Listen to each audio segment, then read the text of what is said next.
The Minister of Information and Culture, Lai Mohammed, is cautioning members of the Newspaper Proprietors Association of Nigeria about the malaise of social media as a source of information. He derided the social media as a purveyor of fake news. Lai Mohammed issued the caution on Thursday at a meeting with the members of NPAN in Lagos. At a stakeholders forum, other matters such as the economic recession, the aftermath of NSAS and the state of the nation, including the killing of the farmers in Borno State by Boko Haram terrorists, were discussed. He stated that in the wake of the killing, there has been calls in some quarters for the president to resign, but that this call is tantamount to playing dirty politics with the issue of security. He urged Nigerians to continue to support the men and women in uniform, many of whom have made the supreme sacrifice to keep the nation safe. Crisis. The truth which will rankle some people is that Boko Haram is today badly degraded and can only carry out cowardly attacks like the one against defenseless farmers over the weekend. No nation, no matter how powerful, is immune to attacks on soft targets.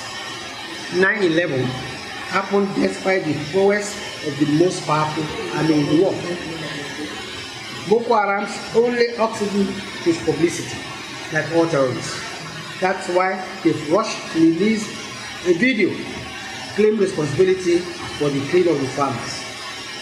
Please note that the video was shared to instill fear in the civil populace and maintain relevance in the eyes of their sponsors. There's no truth to the reason for their action. We therefore appeal to the general public to provide information about the insurgents to security forces to assist them in ending the war on terror. And we urge Nigerians to continue to support the men and women in uniform, many of whom have made the supreme sacrifice to keep our nation safe. We are all under siege. How do we find solutions to resolve it? How do we collectively, as a nation, resolve our insecurity crisis? I think that is where the media can work with you to find solutions and can deal with the crisis of our nation. On social media and the other comments that you have made, social media is just one media. It can be print, it can be electronic, it can be whatever. There's a constitutional guarantee for freedom of expression and the role of the press. The only issue in social media that you can deal with is the issue of anonymity. There are enough laws in Nigeria to punish any errant fake news or whatever that can be dealt with. So we will deal with it together and collectively as Nigerians, knowing that we may be in power today and not in power tomorrow, and that we all have to work for our country. Joining us now to speak off the back of this on security and on Southwest politics is political analyst and former Ekiti government spokesman Lere Olayinka. Well, thank you for joining us there. If you were to give us a state or a little bit of a health check of Nigeria's current state of insecurity, not to put words in your mouth, but I imagine it would be not very good. And earlier this week, we got to a point where lawmakers were calling on the president to address them, invited him to give them an update on the state of security in Nigeria, an invitation which he has accepted, even though we're not sure when he will tender himself off. But it does lend you to believe that the state of insecurity in Nigeria, dare I say, is out of control. Do you agree? It is totally out of control. It is totally unacceptable. It is totally alarming. And people like us, some of us who are passionate about this country, are we are afraid now. And it is not only in the northeast or in the north that we are witnessing this kind of situation. In my state, Ekiti, we have witnessed a lot of kidnapping, killing in the last 3-4 months. Just last week, a Chinese expatriate was kidnapped, and we were made to understand that about 100 million naira was paid as ransom.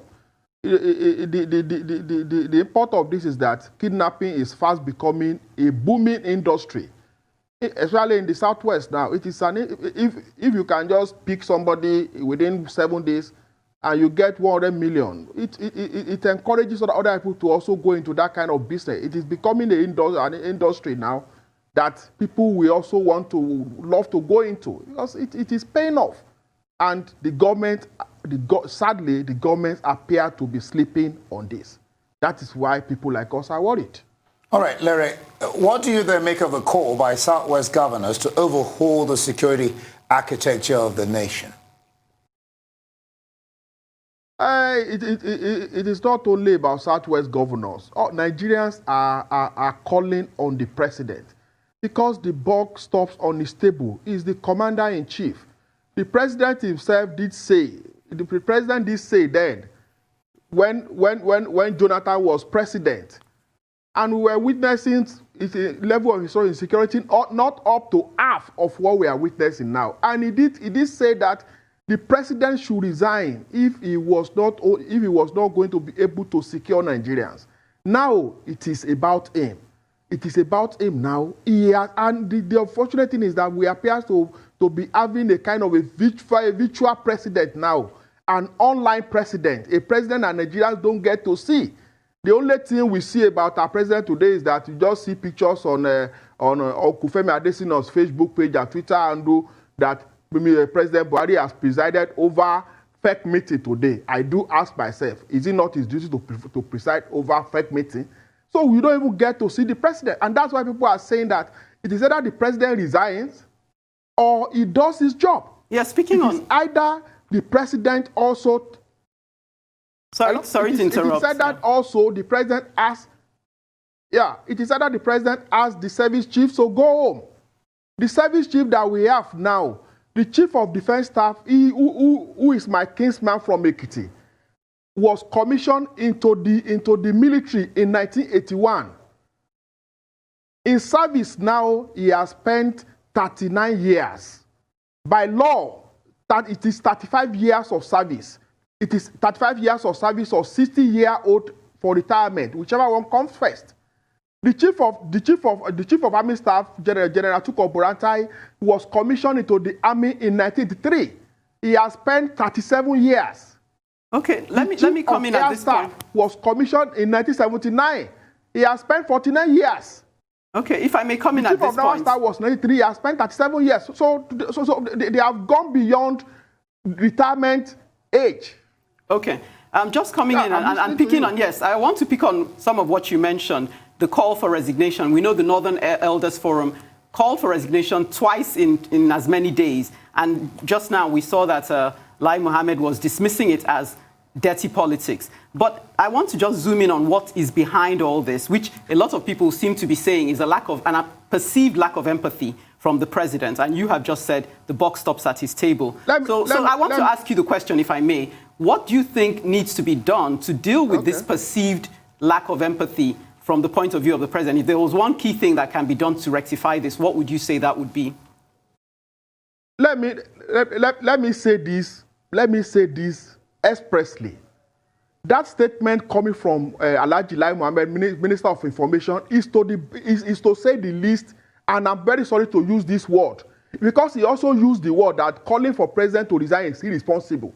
It is irresponsible for a servant of Nigeria to say that Nigerians can no longer talk to their president.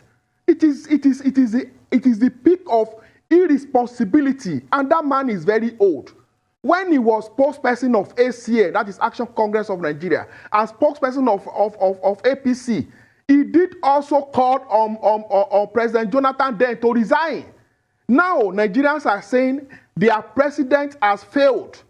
The northern leaders who are older, who are more experienced, who are better and more stakeholder in the Nigerian project than Lai Mohammed. Lai Mohammed is telling them that they are irresponsible. that they don't know what they are doing. And I ask myself, is it because the moment you get into government, you lose your sense of empathy? You lose your sense of humanity?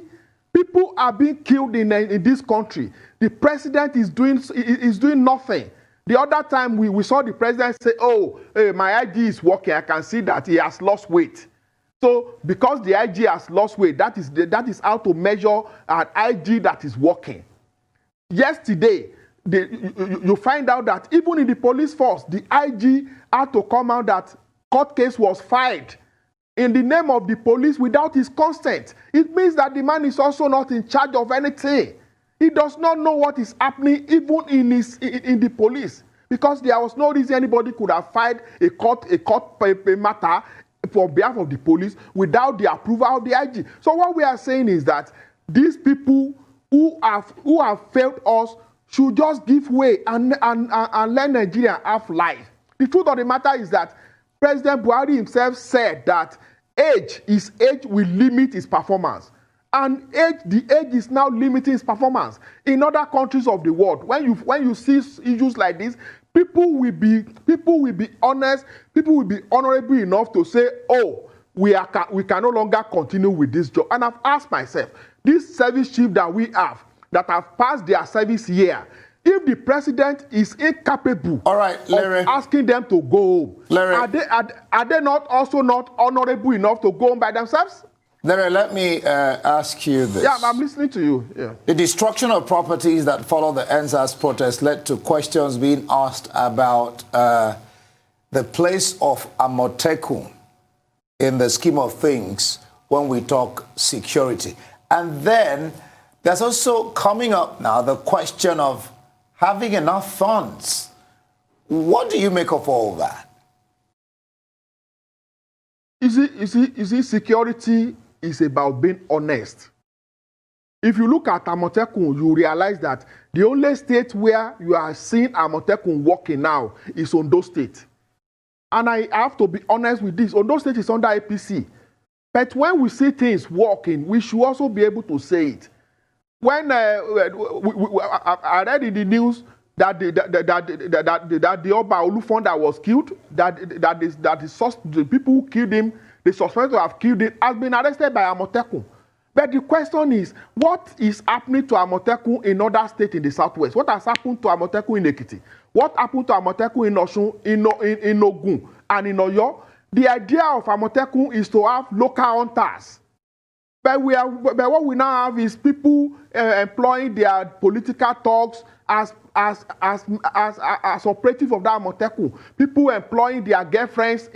What we need are local hunters who know the terrain of our forest.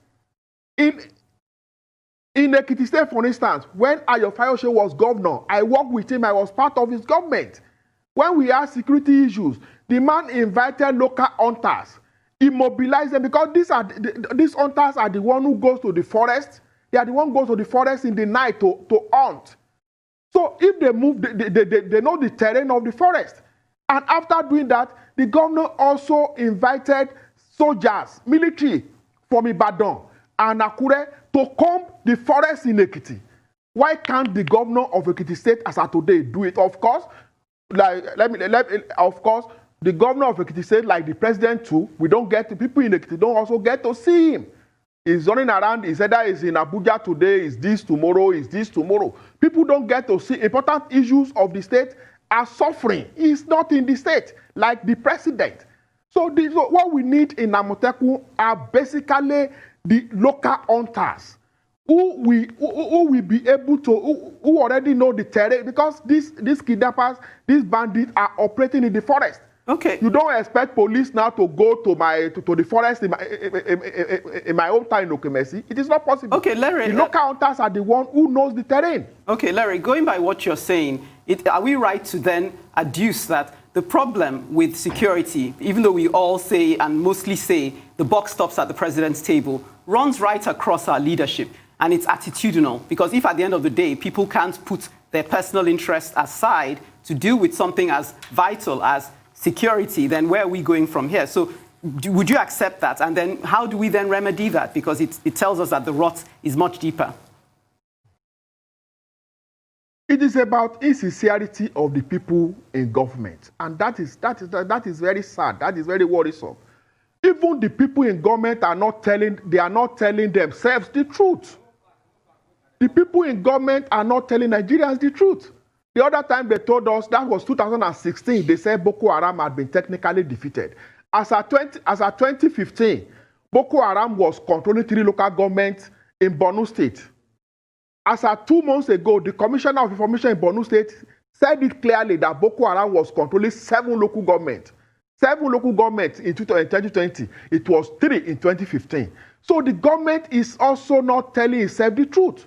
For instance, look at what happened in Ekiti last week. That Chinese that was kidnapped. When some of us brought the story out on WhatsApp and Facebook, those are friends that are in APC. The first thing they said was that it was a lie, that the man was not kidnapped, that the kidnapping was foiled, that nobody was killed. All right, thank you, Larry. We'll have to end it there. Larry, political analyst, former spokesperson to Ekiti Governor of Government of Fayoshe. Thank you so much for being on the program.